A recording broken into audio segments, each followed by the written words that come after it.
প্রিয় ভাইরা, আজকের দিনের একটা বিশেষ আরাফাত দিবসে একটা বিশেষ দোয়া, যেটা আমি জুমার সময় বলেছিলাম। রাসূলুল্লাহ সাল্লাল্লাহু আলাইহি ওয়াসাল্লাম বলেন, পৃথিবীতে আপনি যত সময় দোয়া করেন, সবচেয়ে শ্রেষ্ঠ দোয়া হলো আরাফাত দিবসের দোয়া। কোন দিবসের দোয়া? খায়রুদ দুআই দুআউ ইয়াউমি আরাফা।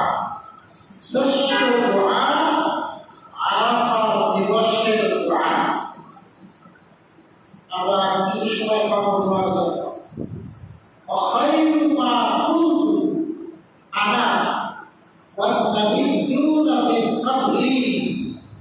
সবচেয়ে শ্রেষ্ঠ কথা, যে কথা আমি মুহাম্মদ বলেছি এবং আমার পূর্বের সকল নবীগণ বলেছেন, সেই কালিমাটা হলো, বলেন, লা ইলাহা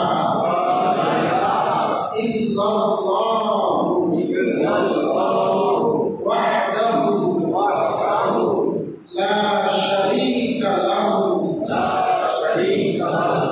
লাহুল মুলকু ওয়া লাহুল হামদু ওয়া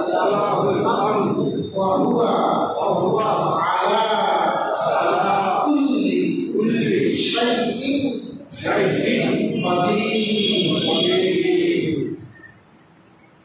আমরা আজকে দোয়া করব। কালকে একটা রোজা আছে, কি আছে? রোজা। রাসূলুল্লাহ সাল্লাল্লাহু আলাইহি ওয়াসাল্লাম বলেন, আরাফাত দিবসে রোজা রাখলে বিগত 1 বছর এবং আগামী 1 বছর, 2 বছর